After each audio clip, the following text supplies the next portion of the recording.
PM package स्वदेशी के माध्यम से स्वावलंबन का मार्ग प्रशस्त करने और एक आत्मनिर्भर भारत बनाने की आदरणीय प्रधानमंत्री जी की भावनाओं के अनुरूप ही पीएम पैकेज के माध्यम से इन 4 जो माननीय वित्त मंत्री जी ने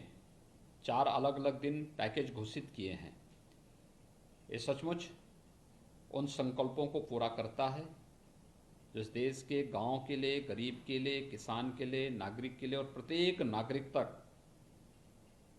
शासन की सुविधाओं को पहुंचाने, उनके स्वावलंबन और आत्मनिर्भर का मार्ग प्रशस्त करता है। आज जो चौथे संस्करण में पीएम पैकेज का जो चौथा संस्करण माननीय वित्त मंत्री जी ने घोषित किया है, इसमें जो सबसे बड़ी बात है कि राज्य जिस बात की मांग कर रहे थे कि एफआरबीएम की सीमा को 3 से 5% किया जाए,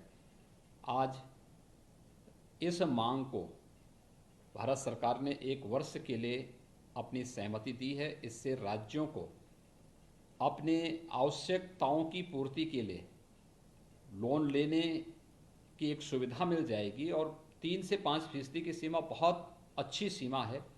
मुझे विश्वास है कि सभी राज्य, कमोबेश सभी राज्य इसकी मांग करते रहे थे। मैं इसके लिए आदरणीय प्रधानमंत्री जी का हृदय से आभार व्यक्त करता हूं और माननीय वित्त मंत्री जी को धन्यवाद देता हूं इस घोषणा के लिए।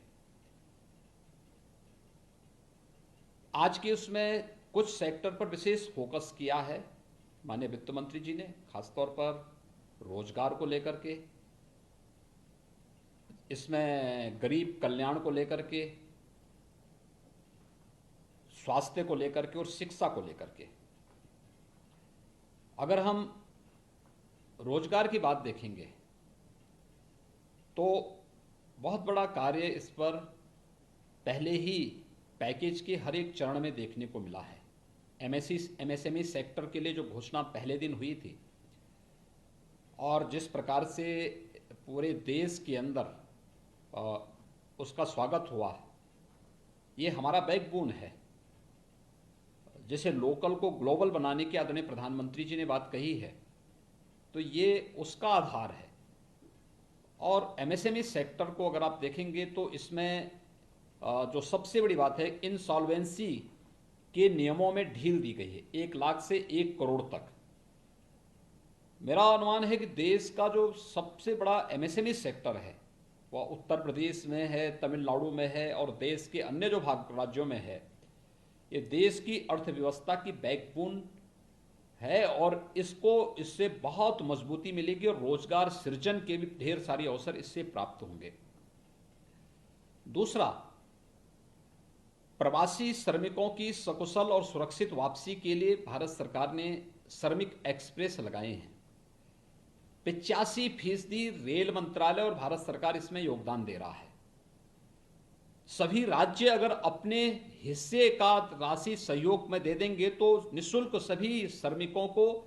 उनके घर तक और उनके गृह जनपद तक आसानी से पहुंचाया जा सकता है।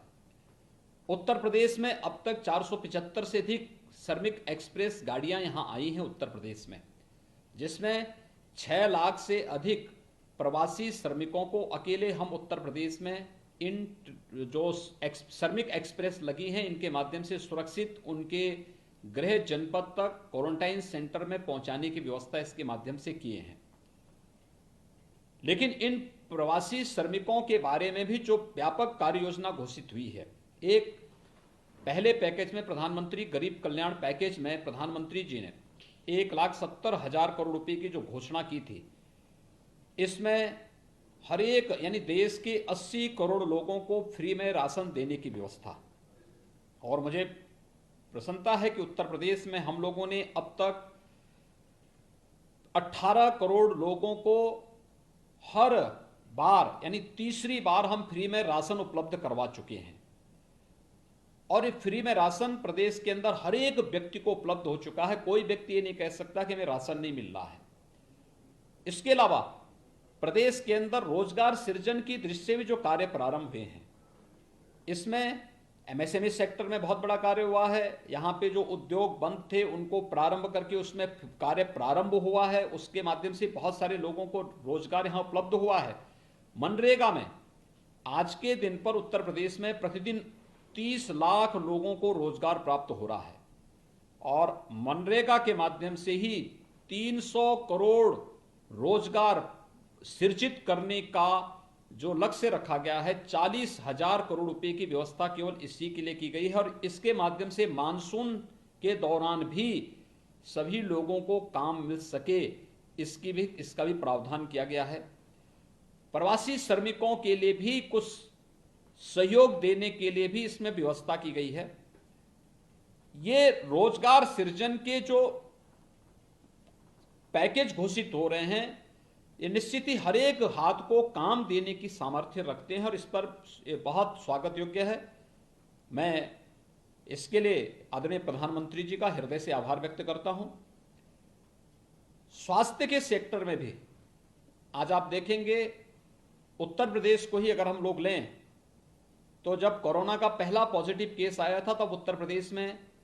हमारे पास तब न पीपीई किट यहाँ पे बनती थी, ना N95 मास्क की व्यवस्था थी, ना सैनिटाइजर की व्यवस्था हमारे पास थी। हमारे पास तब केवल 50 टेस्टिंग की क्षमता की एक लैब लखनऊ में थी। आज हमारे पास 26 लेबोरेटरी हैं। पर्याप्त मात्रा में भारत सरकार हमें किट उपलब्ध करा रहा है और प्रतिदिन हम लोग इस समय 6,000 टेस्ट प्रतिदिन कर रहे हैं। अगले 2-3 दिन के अंदर हम इस क्षमता को बढ़ा करके 10,000 तक करने जा रहे हैं। लगभग अब तक प्रदेश में 1.25 लाख से अधिक टेस्ट हम लोग संपन्न कर चुके हैं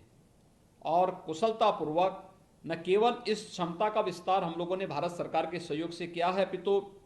लेवल 1, लेवल 2, लेवल 3 के कोविड हॉस्पिटल की भी एक लंबी श्रृंखला खड़ी करते हुए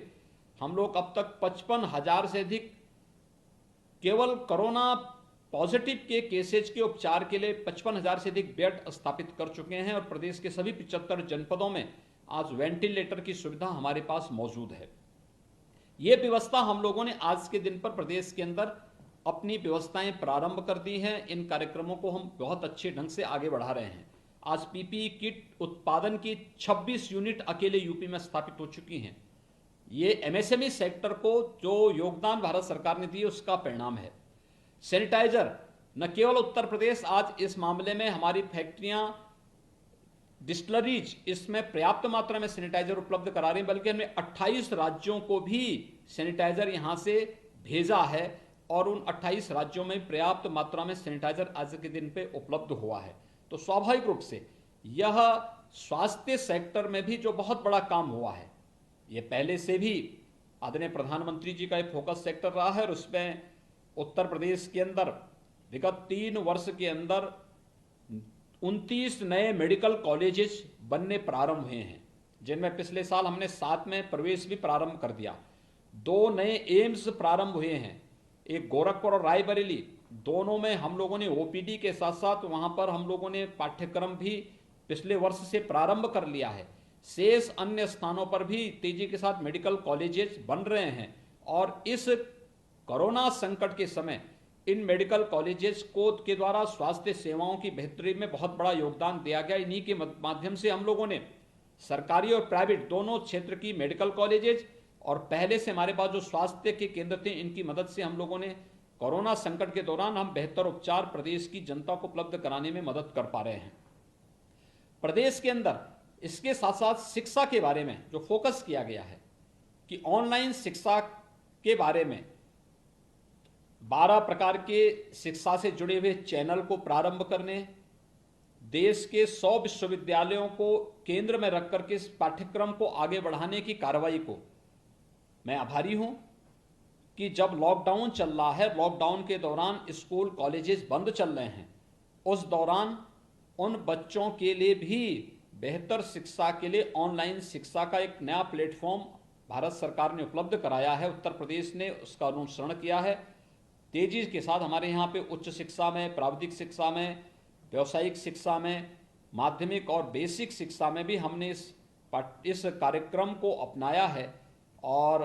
ये हम लोग पूरी तरह आज के दिन पे तैयार हैं कि ऑनलाइन शिक्षा की व्यवस्था भी हम लोग अब अपने प्रदेश के बच्चों को भी उपलब्ध करा पाएंगे। मैं इन सभी घोषणाओं के लिए आदरणीय प्रधानमंत्री जी का आभार व्यक्त करता हूं, माननीय वित्त मंत्री जी को हृदय से धन्यवाद देता हूं कि जो ये आर्थिक पैकेज 20 लाख करोड़ का देश के स्वावलंबन और देश को आत्मनिर्भरता की ओर अग्रसर करने के समय यहाँ पर घोषित हुआ है और इसको तेजी के साथ क्रियान्वयन प्रारंभ हुआ है, ये निश्चित ही भारत को दुनिया की एक महाशक्ति के रूप में उभारने में तो मदद करेगा ही, साथ ही साथ कोरोना के खिलाफ देश की लड़ाई को मजबूती के साथ 135 करोड़ लोगों के साथ मिलकर के हम जीतने में सफल होंगे। मैं इस बेहतरीन पैकेज के लिए प्रधानमंत्री मोदी जी का और वित्त मंत्री श्रीमती निर्मला सीतारमण जी का हृदय से आभार व्यक्त करता हूं।